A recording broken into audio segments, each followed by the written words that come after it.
আমি এখন সবে তো একটা প্রশ্নের উত্তর নিলাম, আর 5 মিনিট আমাকে সময় দেন।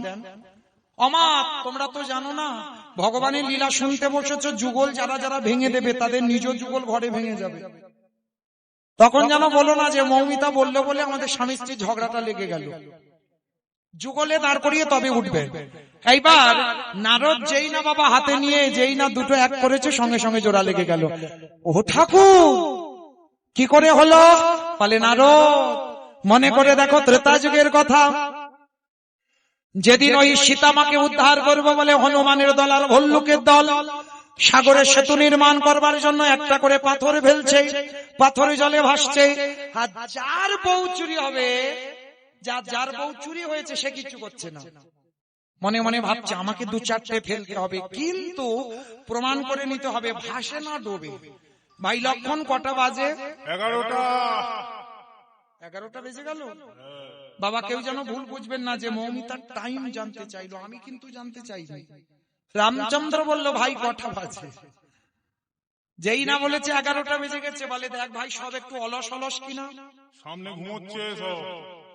আপনারা নন, হনুমানের দল। এইবার রাত 11টার সময় ভগবান রামচন্দ্র একটা নুড়ি পাথর নিয়ে গেছে সাগরে, আর যেই না নুড়ি পাথরটা নিয়ে ওই সাগরে সবে মাত্র বাবা লক্ষণকে দেখে বলছে কেউ যেন না দেখে দেখিস, আর নুড়ি পাথরটা নিয়ে সাগরে ফেলে। আর যেই সাগরে ফেলেছে বাবা সঙ্গে সঙ্গে নুড়ি পাথরটা ডুবে। এই লক্ষণ কেউ দেখলো না তো? না কেউ দেখেনি। বলছে কেউ দেখেনি, কিন্তু গাছের ডাল থেকে হনুমান বলে ঠাকুর আমি দেখেছি। ও ঠাকুর রাত 11টার সময় তুমি নুড়ি ফেলতে এসেছো? বলে হনুমান কাউকে বলে দিও না, কিন্তু তোমরা ফেলছো খালি খালি ভাসছে, আর আমি ফেলছি শুধু ডুবছে কেন? হে হে রাম দয়াময়, আমরা যে পাথরে ফেলেছি তারে গায়ে তোমার রাম নামে লেখা রইল, কিন্তু তুমি যে পাথরে ফেলেছো তার গায়ে রামে নামে লেখা নাই। আজও যারা যাবেন রামেশ্বরে গিয়ে দেখে আসবেন রামের নামের গুণে শিলা জলে ভাসে। বলি শোনো শোনো শোনো শোনো রামের নামের গুণে শিলা জলে ভাসে। ফিরে আসেন লীলায়। এইবার নারদ মুনি বলছে ঠাকুর বুঝতে পেরেছে, ত্রেতা যুগের রাম নামের গুণে শিলা ভেসেছিল, আর আজকের আমার মুখের হরি নামে কাটা দেহ জোড়া লেগে গেল। ঠাকুর একটু দাঁড়াও, যাবো আর আসবো, এক ছুটে যাবো আর আসবো। বলে নারদ কোথায় যেতে চাইছো? বলে প্রভু আমার জন্য একজন অনেক দিন ধরে বসে আছে। বলো তো দেখি বাবা কে বসে আছে নারদের জন্য? বাহ, সেই মর্তধামের মা, যে মা প্রথম প্রশ্ন করেছিল কীর্তন শুনলে কি হয়, গাইলে কি হয়, ভগবানকে ভালোবাসলে কি হয়। ছুটে গেল, তবে সে মা সাধারণ মা নয়, জগৎ জননী মা। কারণ ভগবান পর্যন্ত মাকে আশ্রয় না করলে লীলা পূর্ণ করতে পারবে না। সেই মার কাছে গেছে, ও মা তোমার উত্তর সবে আমি পেলাম। নারদ এতক্ষণ পর বলে হ্যাঁ কি পেয়েছে নারদ? শোনো মা শোনো, নাম যদি গাওয়ার মতো গাওয়া যায়, নাম যদি শোনার মতো শোনা যায়, নামের গুণে শিলা জলে ভাসি, নামের গুণে বোবা কথা বলি, নামের গুণে ঘোড়া হেঁটে চলে, নামের গুণে সংসারের অমঙ্গল দূরীভূত হয়। এতগুলো জিনিস হবে হরি নামের দায়িকাতে। তবে একটা কথা, হরিনাম শুনলে হবে না, হরিনাম গাইলে হবে না। কিরকম গাইবো, কিরকম শুনবো? ওমা তরকারি বানাতে পারো? তরকারি মানে সবজি, তেল দেবেন, হলুদ দেবেন, লঙ্কা দেবেন, জিরে দেবেন, ফোড়ন দেবেন, তেজপাতা দেবেন, জল দেবেন, কাঠ দেবেন, উনান দেবেন, গ্যাস দেবেন, সব দেবেন। কোনটা না দিলে তরকারি স্বাদ হবে না? কাঁচা লঙ্কা, লবণ, নুনটা দিতে হবে। এই নুন দিলে তবে, অন্যান্য মরিচ মশলা না দাও, কিন্তু লবণ জিনিস কেমন এটা বাবা দিতেই হবে। আমার নুনের কথাটা কেন এলো জানো? চোখের জল যদি কারোর কোনোদিন বদনে যায় দেখবেন নোনা ভাব, নোনা নয়। যদি যার গেছে সে ভালো করে জানবে, আর যার যায়নি সে যে কাঁদেনি সে তো জানেই না। তো আজকে তরকারিতে লবণ দিলে যেমন তরকারি স্বাদ হয়, ভগবানের কীর্তন গাইলে হবে না, শুনলে হবে না, ভজন করলে হবে না, সারা জীবনে নাচানাচি করলে হবে না, ওই লবণ রূপী চোখের জল মাঝে মাঝে গৌর গোবিন্দ চরণে দাও। আর যদি কোনোদিন কীর্তন গাইতে গাইতে শুনতে শুনতে ওই লবণ রূপী চোখের জলে যদি গোবিন্দ চরণে পড়তে পারে, তাহলে সেদিন তুমি জেনে যাবে সেই এতদিন কীর্তন শোনার সার্থকতা সেদিনই হয়ে গেল। তো আজকে নারদ মুনি বলছে, ওমা তাহলে আমি বুঝতে পেরেছি, তোমাকে বোঝাতে পেরেছি তো, প্রকৃত যদি কেউ ভগবানকে একনিষ্ঠ ভাবে ভালোবাসে, এই হরি নামের গুণে কাটা দেহ জোড়া লাগে, সংসারের অমঙ্গল দূরীভূত হয়।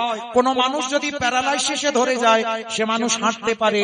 কোন মানুষ হঠাৎ যদি স্ট্রোক হয়ে কথা বলতে পারছে না, তাকে ডাকার মতো ডাকলে আবার কথা বলবে। রামেশ্বরে গিয়ে পাথর জলে ভাসে, আজও প্রমাণ তার রয়ে গেছে, গিয়ে দেখে আসবেন। তো আজকে ফিরে এলেন সন্দীপনী মনির ঘরে, সেবা হয়ে গেল।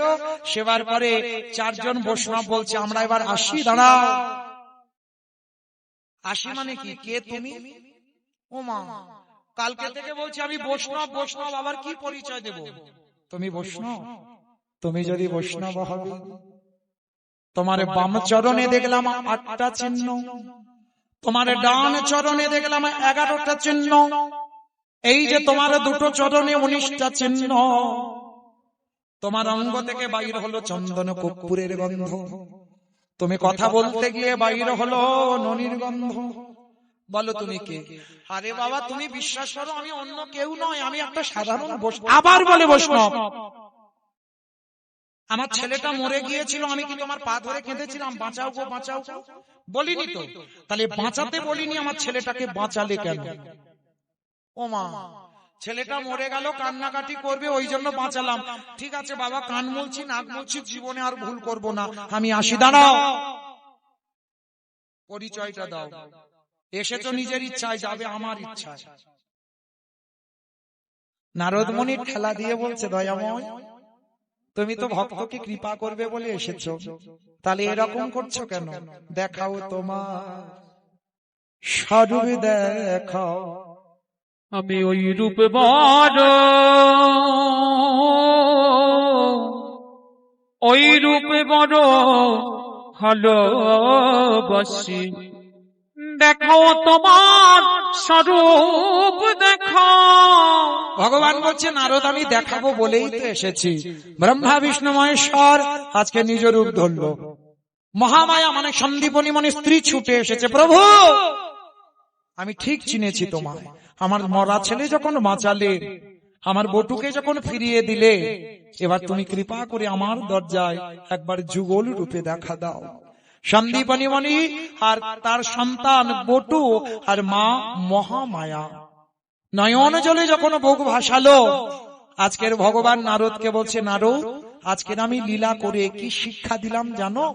প্রকৃত যদি আমার উপরে কেউ ভরসা করে বাঁচে, আমাকে যদি কেউ বিশ্বাস করে, শেষের দিনে তার সব কেড়ে নেই ঠিক কথা, আবার কিন্তু তার সব পূর্ণ করে দিই আমি। নিতাই গৌর প্রেমানন্দে। তাহলে হরিনাম শোনা, হরিনাম গাবার ফল জানা গেল। শেষের দিনে একনিষ্ঠ ভাবে আমার ভগবানের চরণ আশ্রয় করে থাকতে হবে। ভগবান ব্রহ্মা বিষ্ণু মহেশ্বর নারদ চারজনে যুগল হয়ে দাঁড়ালেন।